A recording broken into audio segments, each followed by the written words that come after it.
Afternoon, I'll call the meeting to order. I'd like to begin by acknowledging we're in Treaty 1 territory and the traditional homeland of the Métis Nation. I'll introduce the members of the panel. On my far left is Mr. Brent McIntyre. My immediate left is Mr. Maurice Theron. My name is Stu McPherson. I'll be chairing the hearing today. Representing the City of Winnipeg Assessment Taxation Department is Mr. Mark Colatruglio, and the recording secretary is Ms. Tara Belcher. We'll be hearing applications for the revision of the assessment roll in accordance with the Municipal Assessment Act. The matters for which revision is requested has been described in each application. We'll limit discussion to those matters. The statements the applicant or the assessor make at this hearing are sworn testimony. Anyone speaking to the matters must be sworn in. Please be advised comparisons of assessments of property are not considered evidence of market value by the Board of Revision. The Board of Revision is appointed annually by Council. It's independent of it and the City Administration. It makes its decisions on the basis of the evidence provided at this hearing and issues a written order that will be mailed to all parties as soon as possible. Please note the Board's decisions with respect to an application may be appealed to the Manitoba Municipal Board if the matter pertains to assessed value or classification, or to the Court of Queen's Bench if the matter pertains to the application of exemptions from taxation. Should you wish to appeal, information on how to do so will be included with the Board's order. With respect to the hearing process, I'll confirm the matters to be addressed with each applicant following the swearing in. We'll then have the assessor's testimony, followed by questions that the applicant may have, and then the applicant's testimony, followed by questions. Each side will have an opportunity to summarize if they so wish.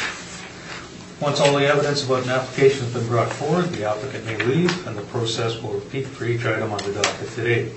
The session will close after all the applications have been heard, and the Board will deliberate in private and make its decisions.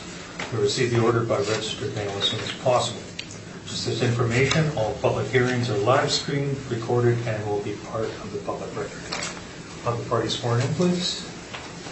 Housekeeping, if you have a cell phone, please put that on silent. Mark Colatruglio. Do you swear the evidence you'll present today is the truth, the whole truth, and nothing but the truth, so help you God? Thank you. Thank you. Will you swear? Yes, sir. Please state your name. Jeff Badger. Do you swear the evidence you'll present today is the truth, the whole truth, and nothing but the truth, so help you God? I do. Thank you. Afternoon, Mr. Badger.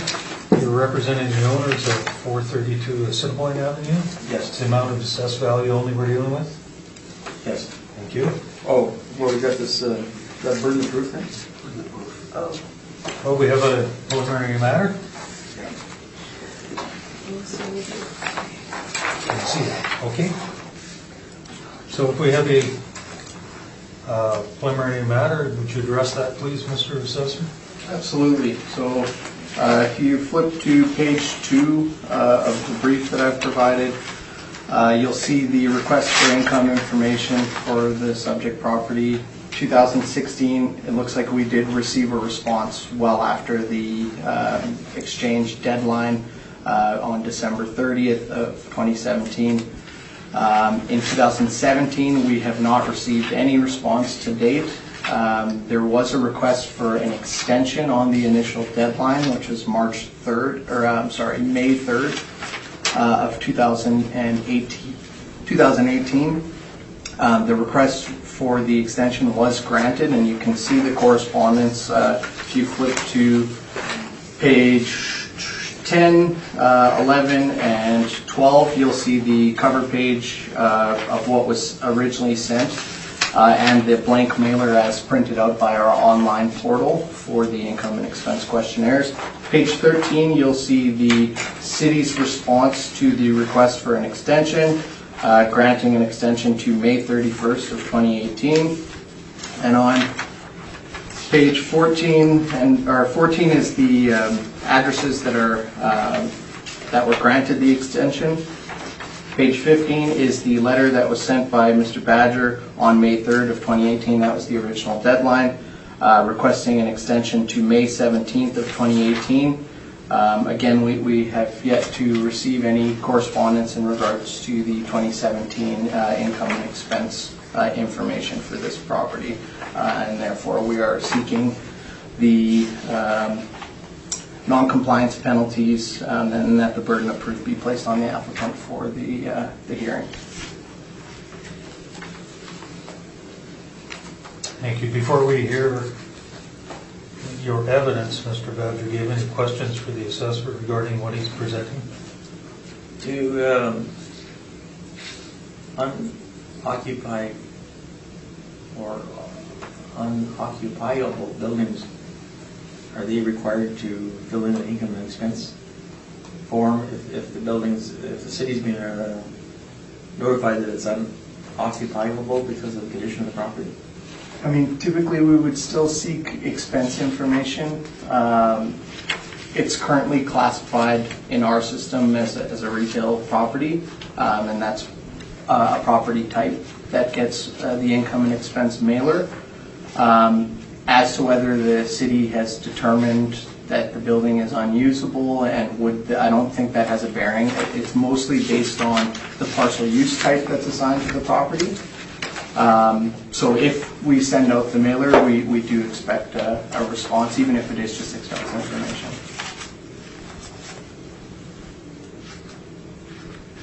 So if the building's been legally, via the city through permitting, taken off the market from an occupancy point of view, does it have to fill in an income and expense report? So Yeah, I would say typically if we send we expect a response, even if that was part of the response, is that the city has deemed this property to be unoccupiable, we would consider that. But anytime where we don't receive a response in regards to the request for information, then we look to seek the penalties. That was your question for the assessor? That's my question. Okay. Mr. McIntyre. I have no question. Mr. Thury.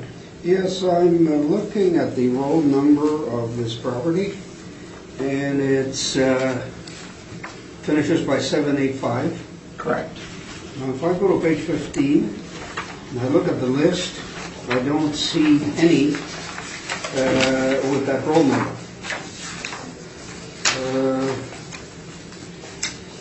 785, and am I missing something? No, this is the first time I'm noticing this. Okay. You're right, and it may have been a change to the roll number, but yeah, you're absolutely correct. It doesn't appear that the roll numbers match at all.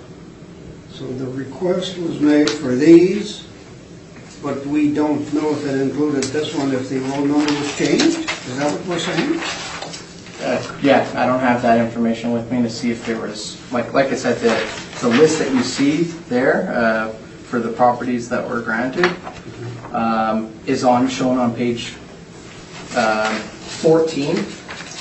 So on page 14, this is the city's response to the request for an extension. They do use the 785 roll number. However, it appears that in the initial request from Mr. Badger that the other roll numbers used. And if you actually look at the applicant's brief, the other roll number is used as well. But page 14, is that the response from Mr. Chambers of page 13? Correct, that's the second page. He did, without being requested on 785, the third from the bottom, agree to the extension. Correct. Well, that's a little confusing, isn't it? Yeah, a little bit. Yeah. Okay, well, I'm just trying to get the evidence here, Mr. Chairman. Thank you. Thank you. Normally what we see is the registered letter. We see that it's been delivered and signed for. We're not seeing that here Because there was a request for an extension and it was granted, they wouldn't have followed up with the secondary protocol of following up with the registered mail.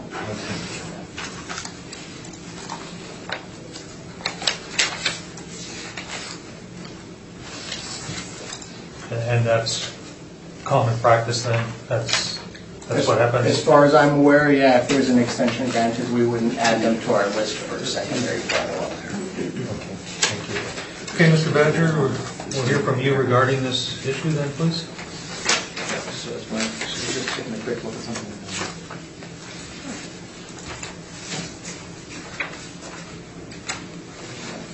Okay.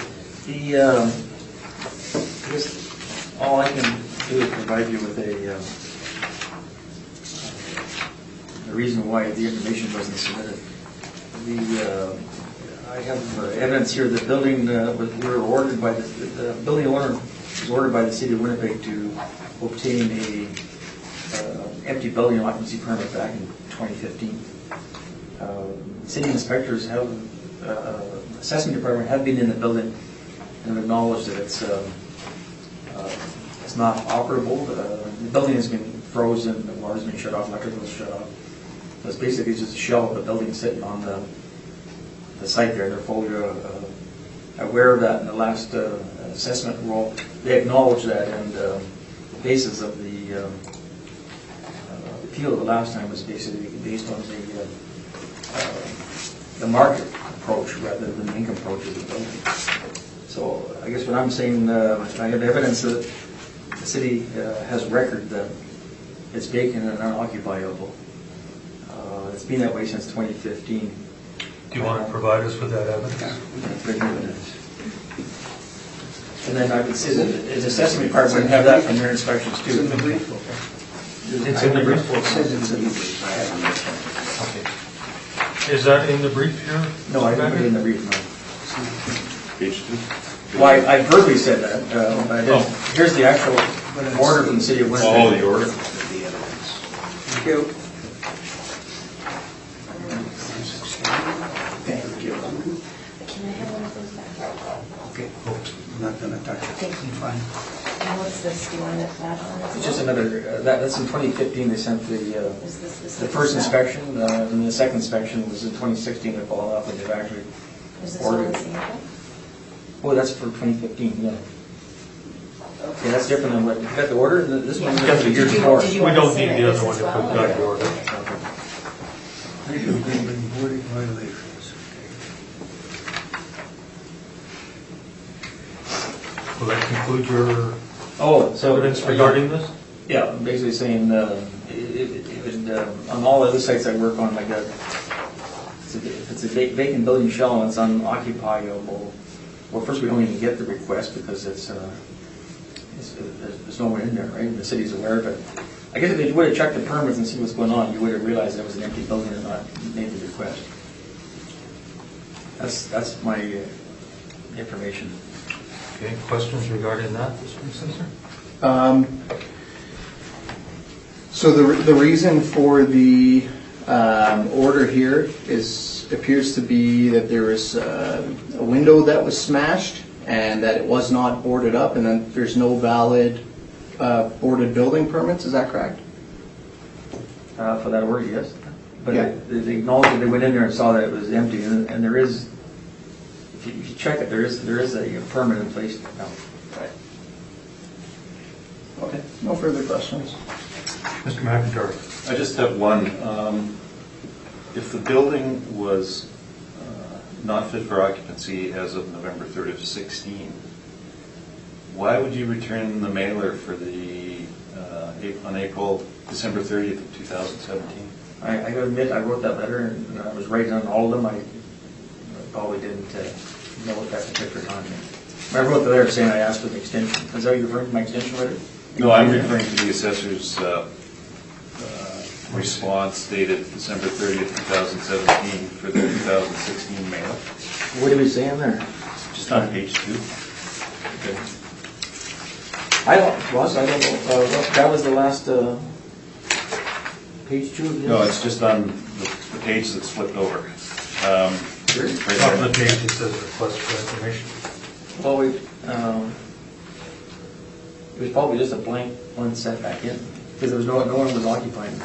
The building's been vacant since 2015, so there wouldn't have been any information given. So is this the first time the assessor is hearing about this No, unoccupied? it's the assessment department, not this individual, but the assessor has been down there.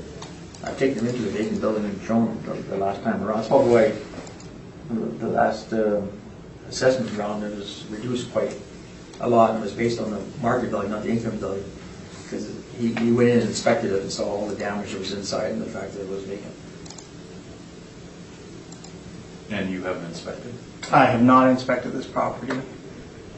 Okay, those are my questions. Mr. Theory? Yeah, so has the building been vacant since 2016? Does it continue to be vacant? 2015. It's been vacant continuously since 2015, and because it's lost its zoning now, like it's in that, living area. It used to be a residential building, so it's lost its. Once the building's been vacant for 2 years, then you have to go back and if you're going to move something in, you have to pull permits and reapply. But my question was, has it been Yes, vacant since? consistently vacant since. The answer is yes. Yes. Thank you.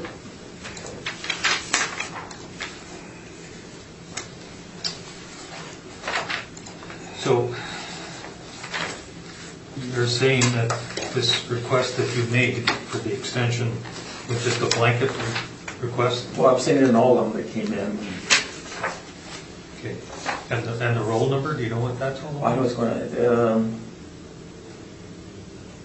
there was it's a really interesting case, but there was a famous lawsuit now on development. A person has keep using a certain right of way, then he deemed to have it. So there was an agreement between the two adjacent property owners to move his property line over 10 feet. So it's a replot. Oh, okay. So So this is the old roll number then? Yes. Yeah, I'm sorry I didn't pick up on that when I did this. And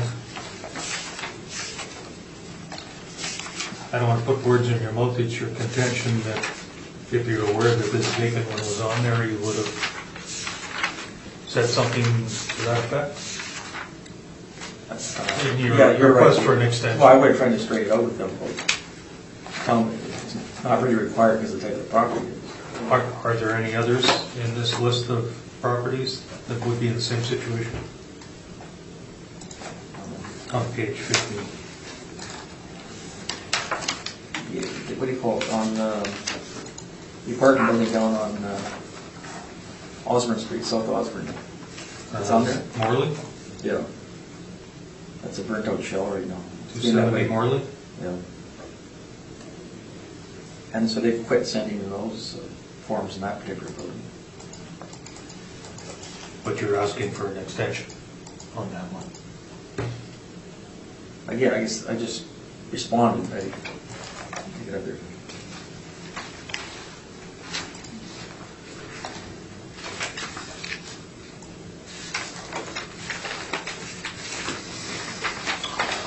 Okay, anything further that you want to add, Mr. Assessor?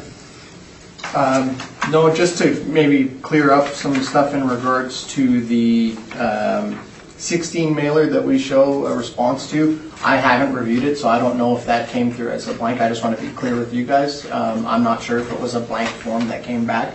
Typically, any requests that we see are auto-generated into our brief through our mailer system. So if we see a response in the mailer system, it'll show up in the brief. So in this case, we show some response. The extent of it, I can't really clarify. Okay, anything further you wanted to add, Mr. Badger? No. Okay, I think it's probably easier if we ask you gentlemen just to step up Sure. briefly, and we'll deliberate here. Okay, I will call the meeting back to order. We have deliberated, and we have decided we're not going to grant the request for non-cooperation. So therefore, we will have you get this through evidence. When you're ready, please, Mr. Assessor, make sure you read in the file number and the roll number. All right. File number 19-4209. The applicant is Mr. Jeff Badger. The roll number 1209-780-3785, and the address is 432 Assiniboine Avenue. The owner, Composite Holdings Limited. Roll year under appeal 2020 with an April 1st, 2018 reference date. The assessed value under appeal $444,000 and currently classified as class code 60 and taxable. We have a property here that's located within the downtown living sector, and it's zoned for that downtown living sector. The land area there, 7,678 square feet. The gross floor area of the building, 5,442 square feet, with a leasable area on file for 4,151 square feet. total of 8 outdoor parking stalls. Page 2, you'll see the request for income information. We've covered that already. Page 3, you'll see the rental comparables that were used. Now, this property was done on an income approach for this cycle. And the reason that it was done on an income approach was in the previous cycle when we resolved this file, that was the approach used by the assessment department. So I don't believe, like when I was reviewing the documents just prior to coming here, I didn't see any comparable sales or price per square foot analysis. It was an income workup that I was looking at. And we've carried that through, that methodology through to this cycle, which is why we're coming in with an income approach value. Now, if we were to value this property on a land-only basis, because it is in that downtown area, the rates are significantly high. Like our modeled rates are at $75.25 a square foot for the land. And which would bring us with the land area of 7,678 square feet at a higher assessed value of $578,000. Now, we're not seeking an increase today. We are going to stand by the income approach as that's what was used in the previous assessment cycle when resolving the file. So in page 3, you'll see the rental comparables. There is a range in net rents a square foot as low as $8.41 up to $21.49. Most of these are around the $8 to $12 range. I've also provided some rental rates in regards to surface parking because this property does have multiple income streams. So we've assigned a retail income stream for the building, one premise, 4,150 square feet. We've applied a rental rate of $8.54 a square foot for a total potential rent. This is on page 4, by the way. $35,441 is the potential rent there. To address the vacancy, there is a vacancy allowance applied at 25%. Typically, that is the max vacancy allowance that we would give, and that's for a fully vacant building. You don't typically go higher than that, as that's when you start having the discussion about land value and highest and best use of the property being as land. So in this instance, we've given the max allowance for vacancy on the retail stream. We've given 2% non-recoverable expense allowance and shortfall at $650 a square foot for a net operating income of 19,305 square feet. The modeled cap rate 7.65% for a capitalized value rounded at $252,000 for the retail stream. For the parking stream, we have 8 stalls, $90 net rent per stall a month. For an annual net rent of $8,640. The modeled cap rate here is 4.5% for a capitalized value at $192,000. The income value summary can be found on page 6, showing that if you look at both income streams, we end up at a net operating income of $27,945, a blended cap rate of 6.29%, or a capitalized and rounded value at $444,000. Page 7, you'll see a map view of the subject property. It's located on Assiniboine Avenue at Edmonton Street. And page 8 and 9 will give you some additional photos, aerial and street view photos of the subject property. There is a building there. Despite maybe looking at the property in regards to a land value, now in this instance we're still valuing it as improved with an income approach. But yeah, certainly there still is the improvement there. We've covered the blank income and expense questionnaire, that's page 10 through 12, and we've covered the request for an extension, page 13 through 15. Page 16, we have a page in regards to cap rates. Now, this particular property type does not fall within this table, so it's not very relevant for today's discussion. Page 17, there's some excerpts from the Municipal Assessment Act. Page 18 and beyond is just some additional information in regards to some of the parking lot rents that were shown earlier in the brief. Just some supporting documentation as to show where the monthly rents were gathered from. And then the standard city addenda package attached to the back of the brief. So again, today we're just seeking confirmation on the value on the basis of an income approach, and if we were to look at this as a land-only value, we would come in at a higher amount. Thank you very much. That's my presentation. I'll open to any questions. Thank you. Mr. Badger, questions for the assessor?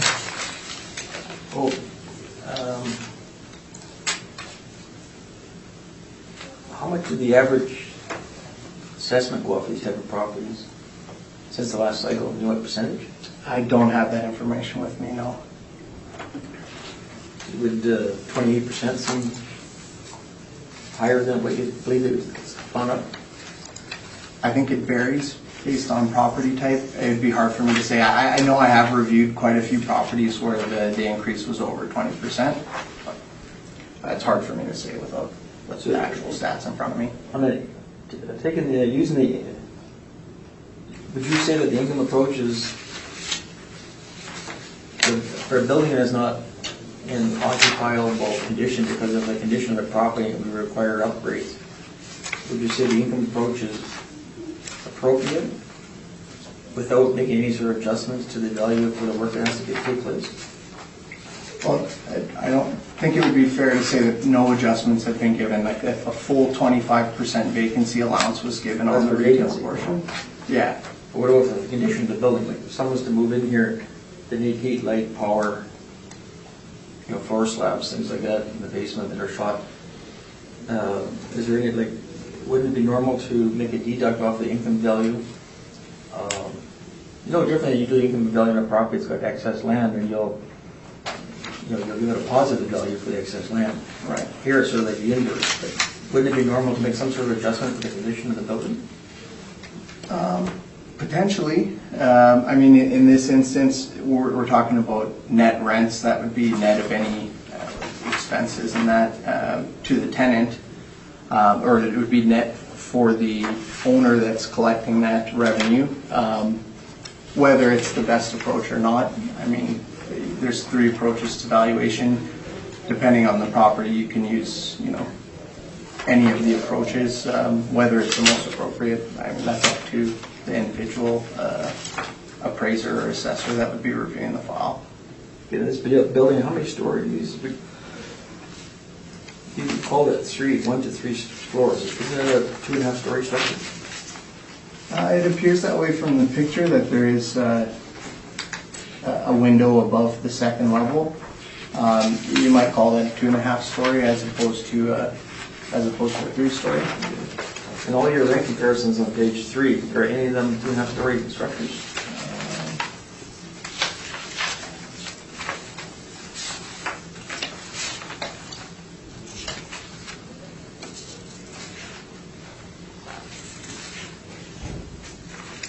I think the comparable at, I don't want to say for certain, I know the one on Donald, 120 Donald, that's the main level of a larger building.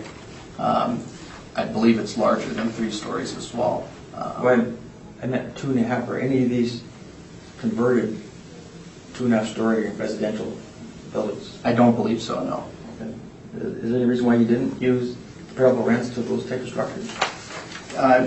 It could just be availability of, like if it's a gross or semi-gross rent, we typically wouldn't use it. We're trying to find net rents. So anything that would be a gross or semi-gross would get filtered out of the analysis when we're looking at rental comparables. And then you're familiar with 2.5 story structures when you get up to the 3rd floor, 3rd level, I should say. Generally speaking, the wall heights aren't the full weight, that they're sloping, because of the sloping roofs, the the walls are sloping and there's a loss of usable area? Yeah, correct. Yeah, I would so say that's accurate. Was there any adjustment taken to the subject property into that? Well, I mean, when we were measuring a property or we're looking at building plans for something like that, now this is an old property, so chances of us getting building plans, back in the day, the assessors used to go and measure the properties by hand. Things like the ceiling height being restrictive based on the roof, those things would typically be considered, like when you're looking at a residential home and it's a 1.5 story, the half story is typically smaller than the plan area for the main floor. That's a common thing. But in your comparables, none of those have those sloping wall features. I don't believe so, no.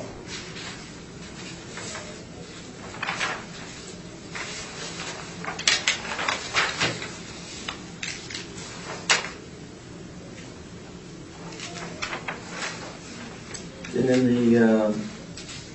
the way you've driven your two income streams and you have the parking, in this downtown core, are you familiar with the rules about non-accessory parking?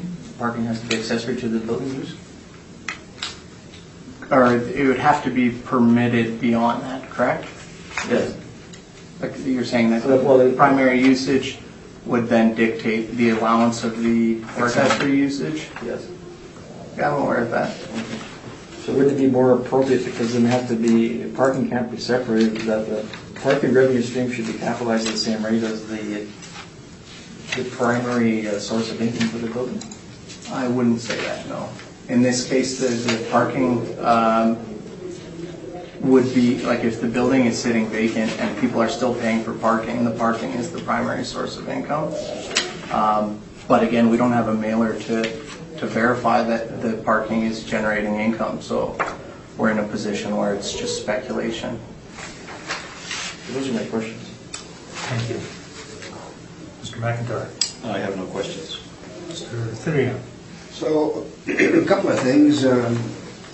You're saying you don't know if the parking is being used? Is that what you're saying? I'm saying that We got no mailer, but Correct. do we know if it's being used or not? I'm not, sir. You don't I'm not know. sure, no. What I find interesting on your workup on page 4,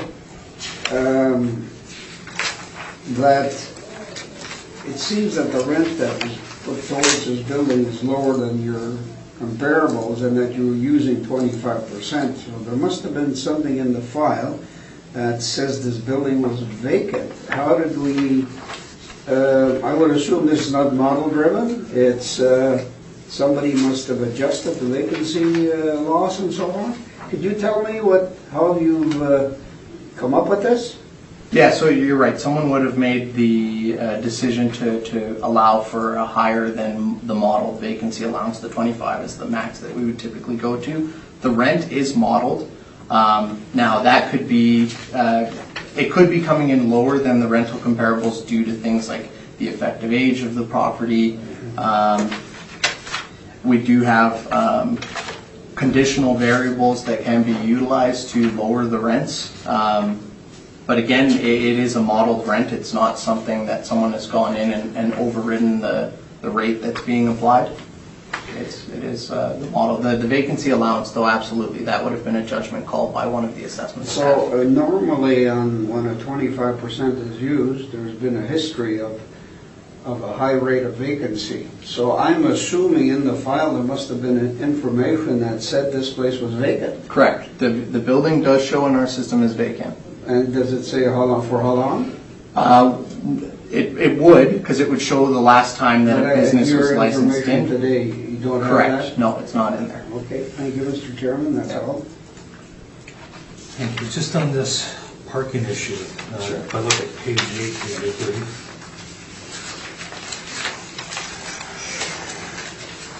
We see the overhead, the subject property. Is that being operated as a parking lot? It looks kind of like helter-skelter parking to me. Like, do they have stalls delineated? Do they have fencing with electrified? Do you know? I'm not certain, no. I mean, it appears that you access the back, the parking's to the rear of the building, and it appears you access it on the left side of the property there. As to the improvements for the particular lot, the only thing that I can see from the photos is that it appears to be gravel as the finish. Yeah, it's hard for me to say without having gone and taken a look at the property. I'm not sure whether there's improvements that would have power and that sort of stuff. Okay, so if I look at page 9, your street views, aerial photo pictometry, Yeah. is that facing the Assiniboine? Is that where the cars are on Assiniboine, or? I believe that's the neighboring property. So we would be looking at this property. This would be the front view of the building. So the same street view that you're looking at a photo about 45 degrees up in the air.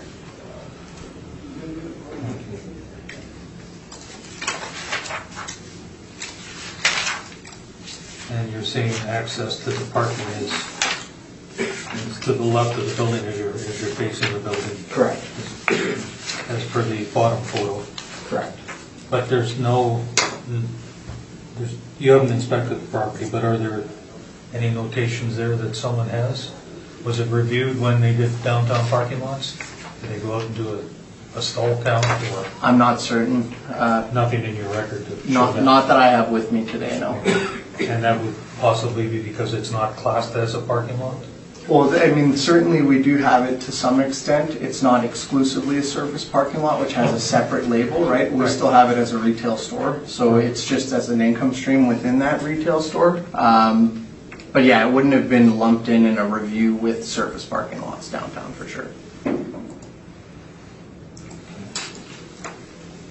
And you did mention that we can make adjustments for quality and condition. Do you know whether such an adjustment's been made here? No, I don't have it with me. I'd have to look internally in our system to see. And typically that would be, there can be adjustments through the effective age of the property based on improvements and deterioration of the property. So there's deferred maintenance at a property where there's an effective age that may have been warranted in the past. Doesn't necessarily mean we would have to carry that effective age forward. We're always looking to review these properties and make it as accurate as possible in regards to the physical characteristics and as to the subject property. Okay, having said that, let me just ask you about effective years built then. Sure. You got 1930 and 1960? Correct, yeah. So it appears that there's two building records. The original building, it appears built in 1890. We have a 40-year effective age on that portion to 1930. And then for the second building record, which typically would be an addition, or in some instances on some of these properties, the retail stores, the basements have a second record. I don't suspect that that's the case here, but 1960 and no effective age on that secondary portion. Okay, so is there an overall effective age then? Like, what is this capitalization rate of 7.65% based on? What year would that be based on? Typically, there would be an effective age that's kind of somewhere in the middle.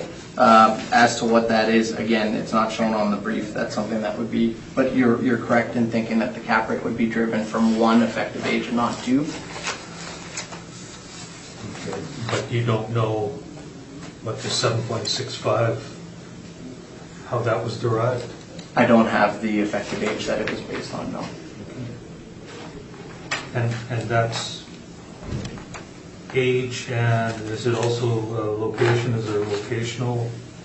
Correct, yeah. Is there a locational adjustment for downtown? You know? Specifically for downtown, I suspect there would be. We have a variety of different market regions in the city. As to what that adjustment is, again, I don't have that information with me, but certainly the area plays into the cap rate and also the age of the property as well as the size of the property. Okay. And then your parking lots on page 3, are any of these in the general vicinity of the subject property? Or are they more in the core of the downtown area? The only one that would be a little closer to Assiniboine would be the one on Edmonton there, but most of these are kind of more in the core downtown area for sure. So 0 Edmonton is somewhere near Assiniboine? 91 Edmonton Street is, I believe, the only one there that would be... Oh, sorry, the first Yeah, one. yeah, the first 91. one I there. thought you were talking. That would be closer to the subject. Okay, I thank you. Mr. Chairman, I have a redirect. You have a follow-up? So, you have testified that this is a retail store property, Correct. and there's 8 parking stalls. Correct. If this was a 7-Eleven with 8 parking stalls, would you assess an income stream to that property? No. No, it would not. So why in this case?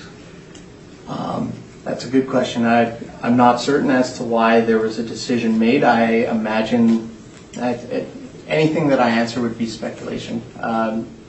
This was the way that it was done and settled in the previous cycle, and this is the way that they've carried forward the methodology.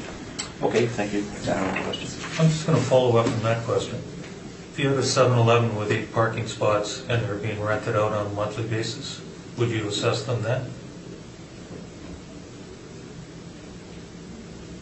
I think you would look at the additional income. I don't know if you'd do it on a separate income stream. You may look at it as additional income to the property through the same income stream. Yeah, I think you would consider the additional revenue for sure, above and beyond the parking that's accessory to the primary use for sure. And this property is in the downtown area where the parking requirements are much more lenient than what you'd find outside of the downtown area, just due to the zoning bylaw that's in place. Okay, and just further clarification, are you aware of other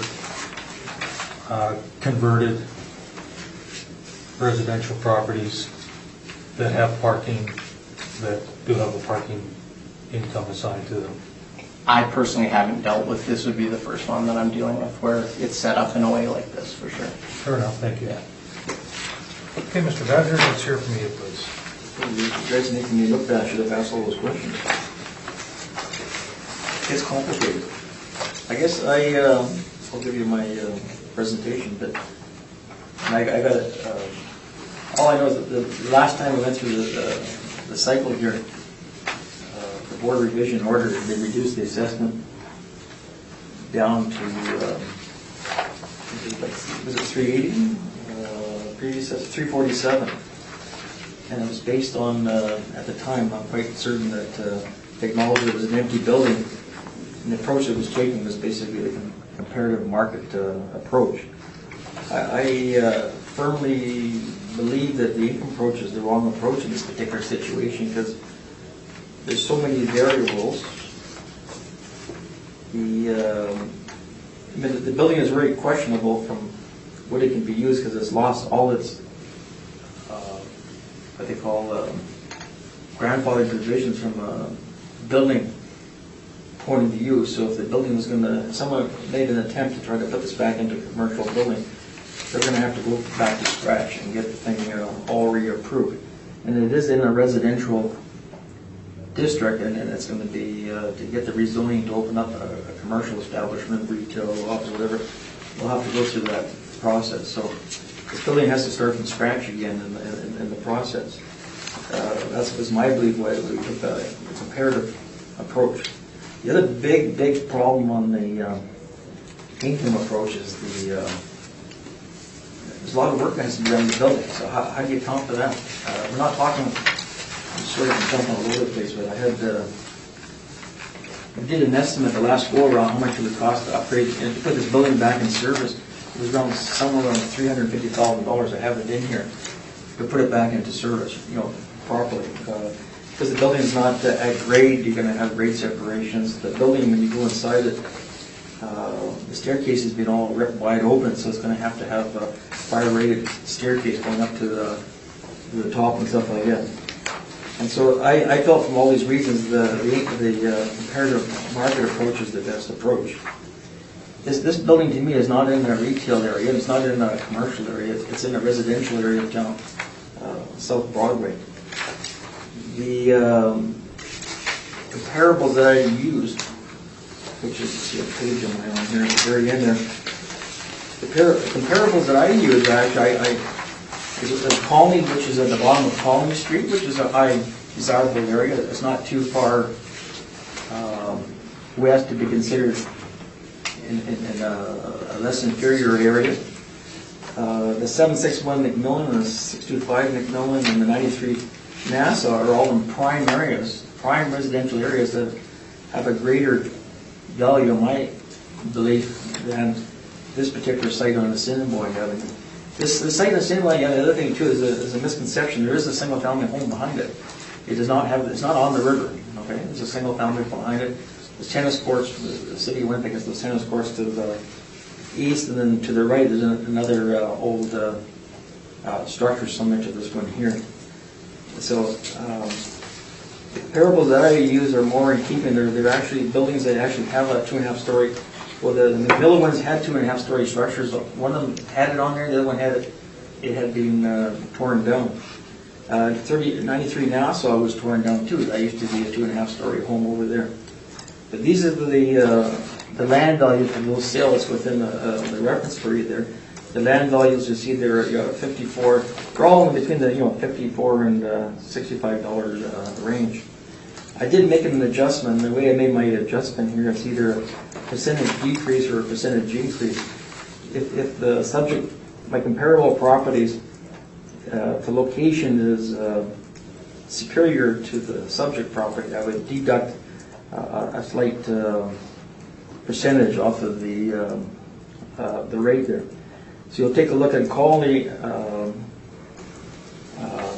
I put down mid-block adjustment minus 5%. That's because it's in the middle of the block, and it's not a corner lot. So, like the subject property, one problem it has or when it's mid-block, they have setbacks on both sides that you can't use as much as the land as it would be if it's on the corner. So the Colony one was the Colony one was on a corner.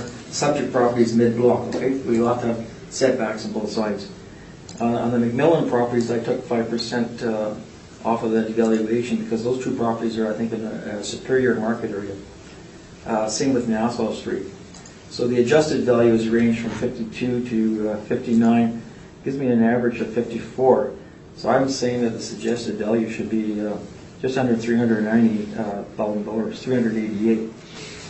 If you go back to my brief on page 3, the result, my recommendation is 388. That's a 12% increase over the last cycle, which I believe is fair. It's reasonable from the last time the board reviewed this and came up with a determination of the value, which was somewhere around 300. Well, I guess the past was 347 by this board here. That's what they came up with. You'll see here there's a bit of a history where they assessed values that sort of overshot and then brought back down because of the peculiarities of the property there. It's quick. I guess I don't have too much more to say. But I just believe that the income approach is the wrong approach because there's too many unknowns. There's no adjustment for the condition of the property. Comparative approach is I believe is the right approach. I use comparables that are all 2.5 story buildings that were torn down to come up with the land values. They're in residential, high regarded residential areas, so I think it's comparable. The assessor, when you start looking at his report, he's taking net rents from every other structure is a commercial building, like it's a square building around Portage Avenue. I mean, in my mind, it's totally not comparable at all to the type of the properties that he was using.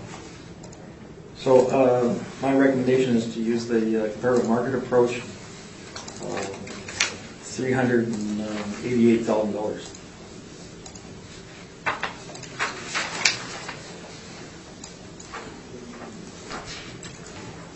Thank you. Mr. Assessor, questions for the applicant? I do have a few questions. So on page 6 of the brief, at the bottom, in the summary paragraph, it shows that concluding the assessed value should be lowered to 400,000. Typo, so it's That's a typo? 388, yeah. Okay, just, to clarify.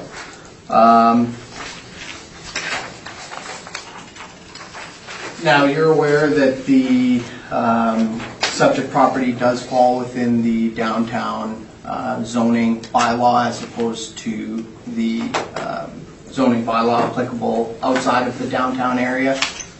Yes, and it's in a limited residential district. What's the exact definitions of my package here? So the preference is for residential, high density residential. And you're talking in regards to the intent of the downtown living sector? Yeah, because that's right, it's downtown living sector, yeah, Correct. south of Broadway to the river. And you're aware that there are permitted uses for commercial, Yes. Retail, office use, et cetera? I'm not denying you could go and get a zone to that, but there is a process you have to go through to get it. Well, it's so the downtown living zoning that it's in, the D zoning that it's in now, these are permitted uses within that zoning. Do you agree with that? You're suggesting that there would be a variance that would be needed to change the zoning? Maybe, if you don't mind me asking, I can't remember the top of my head. Okay. Yeah. If it's a permitted use or whether or not it's, what do you call it, a approved use or not. Conditional. But the only thing I would say is that this building structure would have to get all sorts of building code equivalencies. Correct. Just because of the physical structure. So it's more, the building's going to be more of a problem to try to reuse. Now, if someone was to buy this land for the land as opposed to the current improvements, they wouldn't be restricted by those things, the current condition of the building. They would look to the zoning for the area, and then that would dictate the development potential. Would you agree with that? Yeah, and that's why these are all these sites here, these are all brand new condos are built in these sites here. Well, the last three to the right are all new condos. Right. Now, comparables there where they paid that $55 to $60 a foot. Would you agree that outside of the downtown area, like all four of these, I believe, have zoning outside of the downtown living sector? So my records show for Colony, residential, multi-family, large zoning. For McMillan, R2 zoning, residential, two-family. Same thing for 761 McMillan, R2, residential, two-family, and same for Nassau. Those would have different permitted uses than what would be allowable downtown, correct? These sales were concurrent with them getting the approval to go 4 stories on 761 and 625. 93 was had a higher density. So they were given a variance on not so much the permitted use, just the building dimensions, correct? So they went and got the zoning upgrade before they closed on the land. Right. But it's a variance on the building dimensional requirements as opposed to a change in the proposed zoning, correct? No, you just said that like 761 and 625 were in R2 district. Correct. But there's a secondary zoning that will allow you to go more if you make an application. A variance. So they got 4 stories, yeah. Okay. And so max building height, you're suggesting 40 feet there for those? It's a little higher, but because of the footprint, I don't think someone would.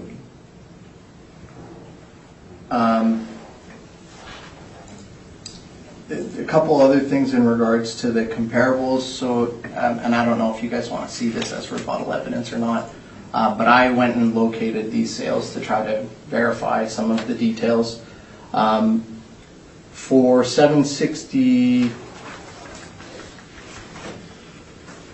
I got the square footages in there. Are you saying those are wrong? Nope, not suggesting that.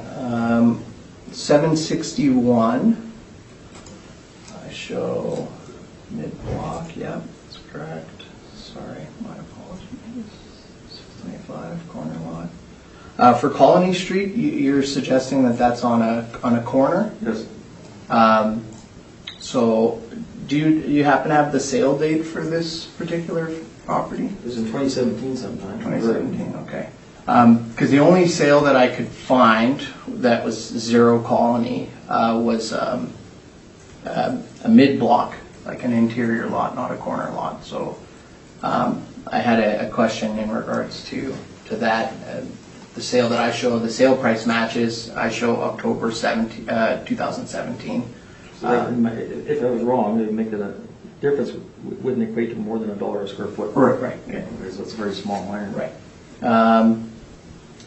And would you agree that the residential zoning has more restrictive, the residential zoning that is applicable for the comparables used would have more restrictive parking requirements than what you'd find in the downtown area? Yes.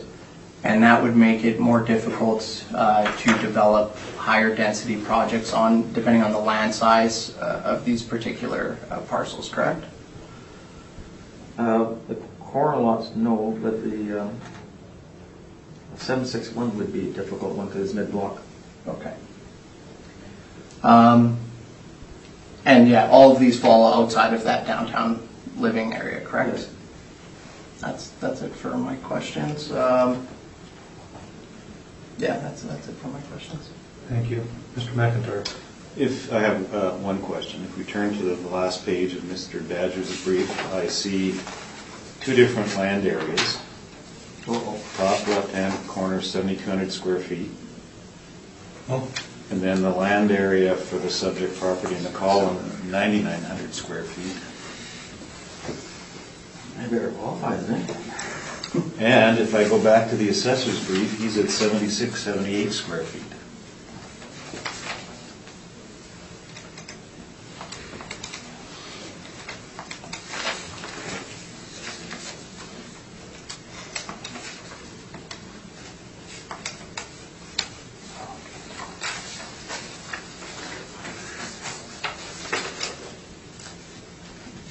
Yeah, well, I got confirmation here, the assessed land is 7678.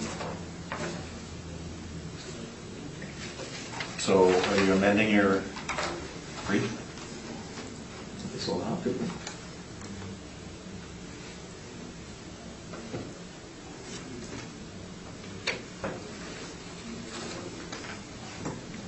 You know what,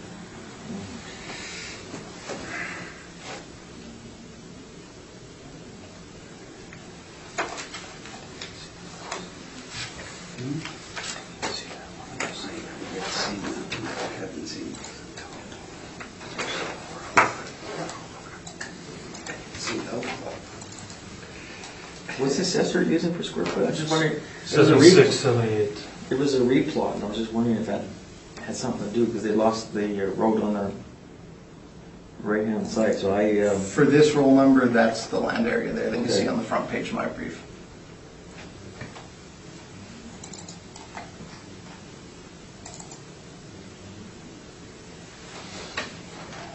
Okay, I guess I'll have to amend it then, 414, 600? Yeah. 415 around. 415. Okay. Apologize for that, sir. I don't know where that came out of. And Mr. Chairman, that was my only clarification question. Mr. Claren, anything further from that? Well, on that page as well, I was just curious. I see that you did a location adjustment by reducing it because of the area compared to the subject, but you didn't do any time adjustment. So why would you not do time adjustment as well? On which one? All of them.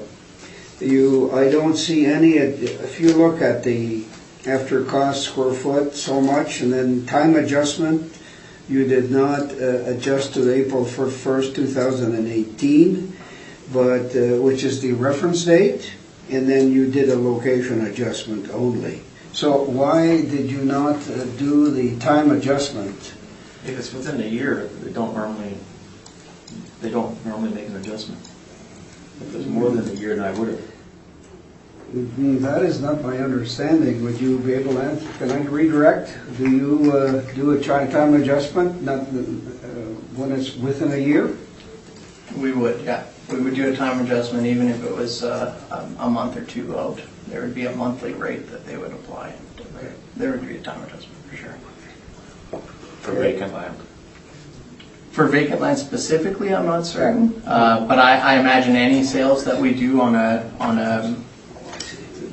market comparable approach, we would look for a time adjustment for sure on any sale to the reference date. These sales, I don't know if it's got the files here, but they transpired during 2017 sometime. It's okay. I was just, I don't want to belabor the point. I'm just trying to get an understanding of why you would use one and not the other. And you've answered that. Thank you. That's all for me, Mr. Chairman. Yeah, I think my questions have been answered. Just that you said that you make negative and positive adjustments. In this case, there were no positive adjustments required. Yes. And your revised valuation is $415,000. Yes. Thank you. Desire for summation? The only thing that I would say is just in summary, we have used an income approach. I did look at what the model came in at in regards to a land-only value. We do come in significantly higher. Again, we're not seeking an increase today. I think that the assessed value as it stands is fair and reasonable. Thank you very much. Thank you, Mr. Badger. Desire for summation? I think that's got my part. I'm okay. Okay, thank you. So thank you both for your presentations. I still need the assessor, but you're free to go, Mr. Badger. Yeah, I'm just going to write down myself here and there. Sure. Sure, and the orders will be coming in due course.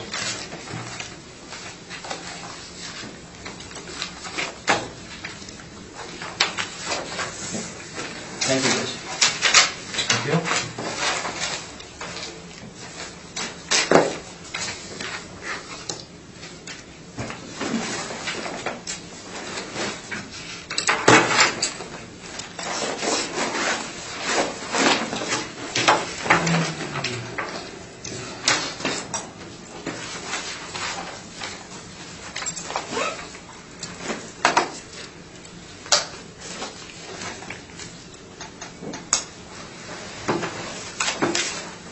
There's no one here representing 1063 St. Mary's Road.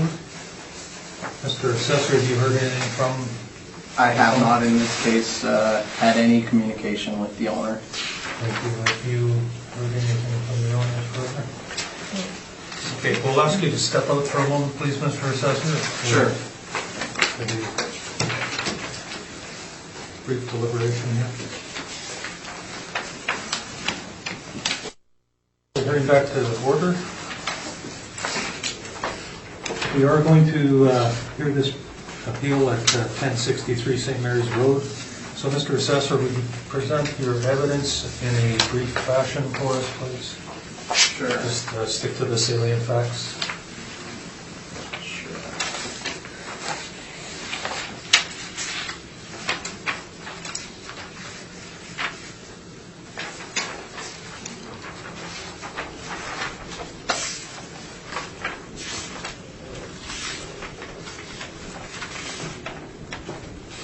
All right. I actually don't have a copy of my brief for this property with me. I'm not sure what happened to We it. can provide you with one.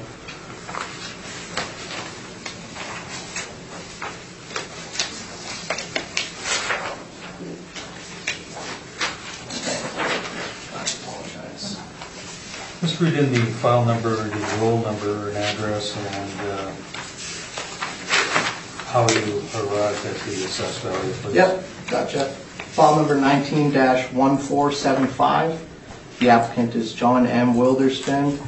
The roll number is 0800-328-9500. The address is 1063 St. Mary's Road. The owner is the Pentecostal Assemblies of Canada.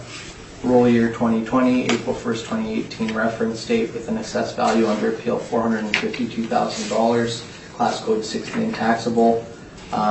This value is a land-only value, and you'll see the calculation of that on page 3 of the brief. There is some additional information within the brief. We are just seeking a confirmation of the value today. Thank you. And that value is? $452,000. Thank you.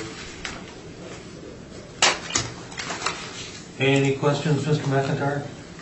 And there's a store on the site?